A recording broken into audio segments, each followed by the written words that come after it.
When the Lizardmen marched to war, the very earth shook from their thunderous advance. Jungles came alive with slithering serpents and feral behemoths.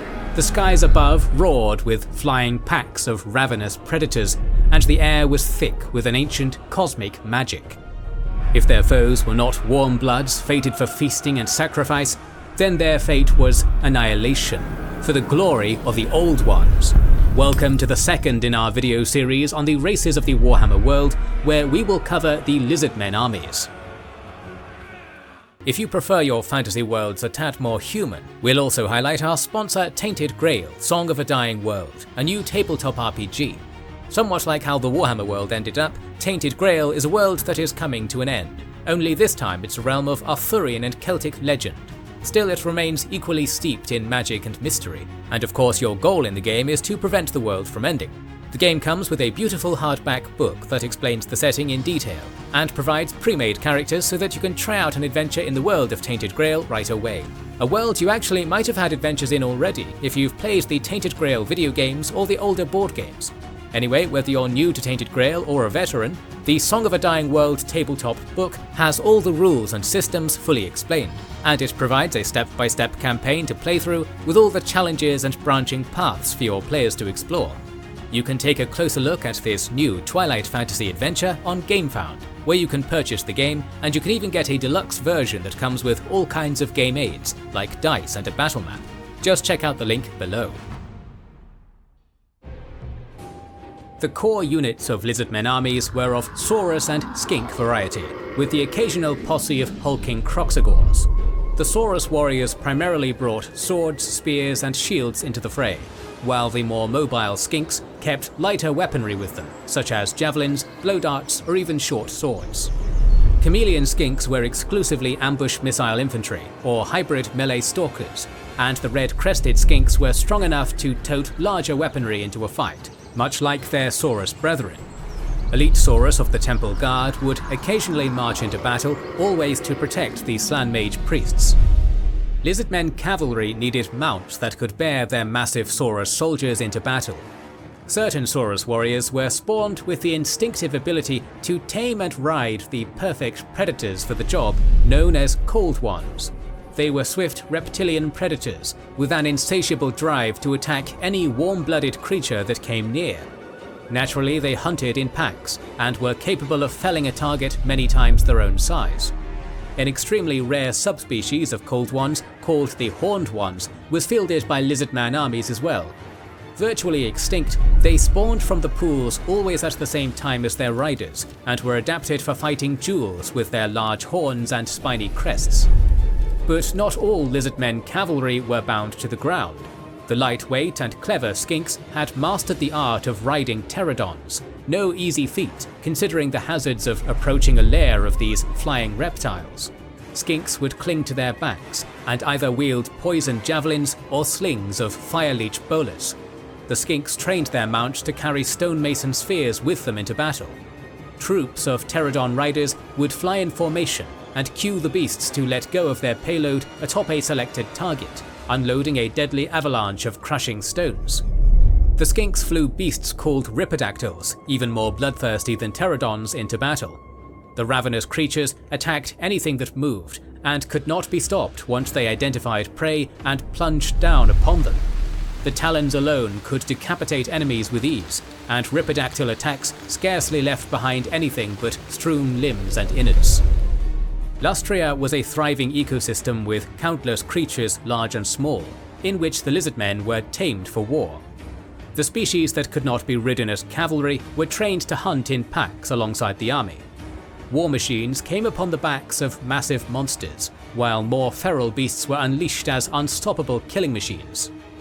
The smallest of these special units was the Jungle Swarm, which was actually one mass of slithering reptiles ranging from tiny poisonous lizards to large pythons. In a typical engagement, these swarms almost always preceded the main Lizardman army and attacked their foes in a frenzied entanglement of suffocating coils and biting fangs. They naturally gathered near any shrines and temples dedicated to Sotek. Often found covering the Lizardmen army flanks were the Salamanders, giant amphibians with a belly that belched a liquid so volatile it would immediately burst into flames. They were trained in packs by skink handlers, who would goad them into position with jabbing spears and then annoy them to the point of spitting fire. When fortifications were encountered during times of war, the salamander packs were particularly effective at burning out garrisons through embrasures. Much like the salamanders, the Razordons were prodded with spears to elicit the creature's defensive reaction, an ejected hail of barbed spikes. The spines were tough enough to pierce through both shield and armor, and did not easily break. The larger creatures of the jungle fought alongside the lizardmen, such as the dreaded Carnosaur. They were the ultimate jungle hunters, and could attain a size as tall as 2-story buildings. Just a taste of blood would send the behemoth into a frenzy, tearing through any living being, warm blood or cold blood, to satiate their bloodlust. They marched with Lizardmen armies, either feral or as the ferocious mount of Saurus Old Bloods or Scar veterans only, for enormous strength and skill are needed to even begin controlling a Carnosaur. Much like the Carnosaur, the Troglodon were feral beasts trained to seek out high-value targets. Also called the Pale Death, they were entirely blind and relied on whiskers to track motion, as their natural environments were subterranean grottos. It was able to spit toxic bile and listen for sizzling flesh to triangulate its prey's position. The skink priests claimed that these twin-tailed giants were marked by Sotek himself and were untamable except only by the hand of a similarly twin-tailed skink oracle. The Lizardmen's treasured weapons of war were lugged by the tough Bastillodon, a hulking species of armored reptiles that were regarded as walking fortresses. Even the most powerful Carnosaurs had trouble cracking the shell, and instead, the biggest threat to the Bastillodon was its own gargantuan weight. The Ark of Sotek was a sacred stone artifact that had the appearance of a basin engraved with Sotek glyphs. As the Bastillodon thundered towards enemy lines, the skink crew activated the glyphs and raked hot coals beneath the basin to aggravate jungle swarms. When a Bastillodon was deemed blessed by Chotek, the solar engine would be mounted upon its back instead. When activated, it would radiate golden rays that invigorated nearby lizardmen, or blast a sunlight beam of intense heat. A revivification crystal could also be mounted to allow wounded warriors to rejuvenate their wounds and spare dying soldiers.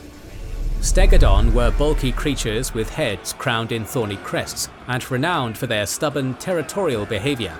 Amongst the oldest of their kind were the ancient Stegodon, and they were the only creatures that had the correct temperament and sufficient strength to bear the revered Engine of the Gods. Upon activation, the device thrummed with arcane energies to protect allies and devastate foes. The armies of primeval glory needed leaders of equal greatness who were able to direct the ferocity of the Lizardmen and prevent disorganization in the ranks from out-of-control bloodlust. Without a firm hand, instinct would quickly overcome reason to the detriment of the army. The oldest race had many lords and heroes fit for the task, hailing from every part of their caste society. Amid the darkness and horror of a world splintering apart, the armies of the true creators, we who were ancient at the dawn of time, will march forth once more. We shall sweep away all that is chaos and disorder, for ours is the true path, and none shall defy us. Translation from ancient plaques, attributed to Venerable Lord Kroak. Of the generals of the Slann, none were older than Lord Kroak. So old was Kroak, in fact, that it was said that he was one of the first generation of Slann created by the Old Ones themselves. At the defense of Itza during the Great Catastrophe, he succumbed to the attack of a dozen bloodthirster demons of Khorne, but his spirit refused to surrender. In the moment that his body was torn apart, his freed soul sailed over the ruins and banished the entire demonic army, attacking Itza with a blast of light as powerful as the sun itself. The skinks diligently collected the parts of his dismembered body and mummified the Slann, who became the first relic priest. The relic priest in battle would carry the standard of the sacred serpent, which would animate when any foe came near the relic priest. Upon Kroak's head was the golden death mask, used both to protect his mummified skull and hypnotize opponents. Even if Lord Kroak was unable to lift a weapon anymore, he brought his ceremonial Mace of Malachite, as he did in life. Just the residual magic alone was powerful enough to negate any magic weapon used against the relic priest in battle. Not even magic spells could harm Kroak, due to the amulet of Idsa that decorated his preserved body. An arcane glyph of Potek was inscribed upon the bindings that helped to preserve him, and they markedly increased the damage Lord Kroak could inflict upon undead. Woe to the Warmbloods who would despoil our realm, for their craving for trinkets and baubles drives them deeper into lands forbidden to them. Cast them out, show them no pity, feed their carcasses to the beasts of the jungle, and leave their bones to bleach upon the golden shores of our land. Let them see that it is folly to intrude upon the domains of the Lizardmen. Translation of the Proclamation of Lord Mazdamundi from the Chronicle of Hexoatl. The oldest living Slann to lead the Lizardmen in battle was Lord Mazdamundi of the Second Spawning. He was the successor of Lord Kroak and the guardian of Hexoatl, City of the Sun. In battle, Mazdamundi's palanquin throne would levitate above his trusted Stegodon mount, Zlak, who had served the mage priest for more than 500 years. Like Kroak, Mazdamundi brought with him many pieces of war gear for magic and defense. The Cobra Mace of Mazdamundi could animate with lightning speed and bite down on the magical weapons of his opponents. He held with him 2 stone tablets, the Plaque of Tepek to counter spells, and the Plaque of Zolok to power his own. This Slann never went into battle without his gourd of Itzy grubs, insects known by the Lizardmen to possess the ability to absorb raw earth magic from the ground. By eating them by the gourdful, Mazdamundi received a boon of magical energy. He closely guarded the Egg of Quango even in a fight, a curious relic kept by the mage priest that was said to hatch only with the return of the Old Ones. Mazdamundi's palanquin held a banner to inspire nearby Lizardmen warriors, the Sunburst Standard of Hexoatl. When enemies looked upon it, the light from the standard would result in blindness. Lord Mazdamundi himself selected a champion fit to exterminate the races not part of the Great Plan, a Saurus old blood from the ruined temple city, Sotl, named Krok-Gar. He was spawned with a handful of other Saurus marked for greatness at the same time, and a brood of mighty Carnosaur were reared. The warrior claimed the largest and most aggressive of the brood as his mount. Krok-Gar was the only survivor of Zotl, and was gifted the Hand of Gods by Mazdamundi. It was an artifact of the Old Ones, capable of summoning a searing ball of light to lob at the enemy and sear the flesh from their bones instantaneously. In his other hand he carried the revered Spear of Tlansla, said to have been used by the Old Ones as he rode his sky chariot into battle. When struck by it, enemies are overwhelmed with visions of doom that neutralize any will to fight. The great white lizard is renowned for the stoicism he displays, whilst simultaneously savaging his enemies in battle. Korolko. From the spawning pools of Idsa during the early years of the world, an unusually large saurus with albino scales emerged. Korolko, the great white lizard, was among the most feared and renowned saurus commanders. In battle, he could always be found where the fighting was most intense, bearing the Mace of Ulamak and the Shield of Aeons. The mace was said to have the guiding hand of the Old Ones themselves, and the shield was blessed with the unmovable resistance of the volcano where the original slab was sourced. Hailing from the City of Mist, Chakax was a Saurus warrior who was tasked with defending the vulnerable Slann while meditating in the Eternity Chamber. Chakax earned the title of Eternity Warden, and no mage priest ever perished under his watch. He alone kept the key to the Eternity Chamber. In war, it granted Chakax the same speed as his opponent, no matter how swift they were, and made dodging blows effortless. Upon his skull was the helm of the Prime Guardian that once belonged to the first of all Temple Guard, and was said to be infused with the spirit of the long-dead Saurus and heightened Chakax's awareness of threats. The Eternity Warden also wielded the Starstone Mace, a massive double-handed weapon that had been crafted before Idsa was founded. With it, Chakax was able to render magical enchantments inert. Nakai earned his epithet due to his solitary nature, for instead of pledging himself to a single temple city, he goes wherever the Great Plan deems it necessary, whenever the Lizardmen are in dire need, when catastrophe threatens their existence.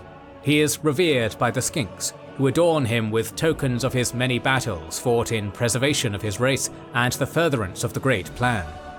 Description of Nakai the Wanderer. There was only one Kroxagor spawned with a clear purpose beyond mindless labor, Nakai the Wanderer, regarded by the skink priests as an incarnation of a powerful jungle spirit, was known to appear when the Lizardmen were in most dire need. Nakai was a blessed spawning of Quetzal, which gave him an extraordinarily tough hide, and bore the blessed mark of the Old Ones, or albinism. In wartime, Nakai was enigmatic, and would appear seemingly out of nowhere in the jungle and disappear just as quickly. He brought a single blade with him, the sacred blade of Quetzal. It was near sentient, and would guide Nakai towards his foes. It was claimed to have been the manifestation of the Old One himself. Most represented in the cast when it came to generals and heroes were the skinks. Among them, Teto Echo was the most magically gifted, and believed to have been blessed by the Old One Tepok. The Astromancer was spawned when the true moon, Mansleep, was eclipsed by the cursed second moon, Morsleep. It was originally seen as an ill omen, but Teto Echo's remarkable ability to foresee and even change the winds of fate made him an icon of good fortune. Like the Slan, he hovered above the ground upon a palanquin and kept with him the Eye of the Old Ones, which allowed him to glean the future, and the Stellar Staff, which was powerful enough to alter the trajectory of passing comets. There were likely none more cunning among the chameleon skinks than Oxyotl, he that hunts unseen. The skink was the only lizardman known to have been sucked into the realm of chaos and escape alive. In that dark realm he survived much like he did in the jungle, shifting his scales to blend in with his surroundings, and constantly keeping his scent covered with the blood of demons. The torturous realm kept Oxyotl away from Lustria for 7,000 years before his return, and in that time he had seen the fate of all races should chaos succeed in their plans to bring the apocalypse. In battle, Oxyotl's weapon of choice was the golden blowpipe of Patuhi, a pipe wrought from gold that could send a hail of darts towards the enemy with just the slightest of exhalations. From Hexoatl, as the master of the skies, was Tic-Tac-Toe, a skink with no equal in the art of aerial combat. He was considered the greatest of all the Lizardmen's Pterodon riders, and was a master of strategy and flanking maneuvers. Upon his Pterodon Zwup, Tic-Tac-Toe led a squadron of flying reptiles in the skies outside the temple city, and would often be the first to ambush trespassing intruders. His war gear consisted of the Blade of Ancient Skies, carved from the jawbone of some monstrous flying predator, and the Mask of Heavens, allowing his consciousness to blend with the Pterodons and fight with unmatched cohesiveness. From the surviving skinks of Chakwa, a red-crested leader rose up to command a massive host of his fanatic brethren. Tehenhowen, the twin-tailed prophet of Sotek, rallied the plagued population and led a massive migration of skinks to establish the cult of Sotek and spread the prophecy of his coming. So successful was his campaign to drive the Skaven out of Lustria, that even the reluctant Slan acknowledged Sotek as a god equal to the Old Ones. Tehenhowen claimed two treasures prior to the evacuation of Chakwa that he carried into battle: the plaque of Sotek and the blade of the Serpent's Tongue. The plaque provided Tehenhowen with a protective ward, whilst the sacrificial dagger always dripped with enchanted, deadly venom. While the supremacy of the Lizardmen faded as the world aged and the younger races spread their influence, their ferocity and savagery had no equal. They frequently clashed with the other factions, all in the name of restoring the Great Plan, diligent in fulfilling their role as defenders of the world. More videos on the races of the Warhammer Fantasy world are on the way, so make sure you are subscribed and have pressed the bell button to see them. Please consider liking, commenting and sharing, it helps immensely. Our videos would be impossible without our kind patrons and YouTube channel members, whose ranks you can join via the link in the description to know our schedule, get early access to our videos, access our Discord, and much more. This is the Wizards and Warriors channel, and we will catch you on the next one.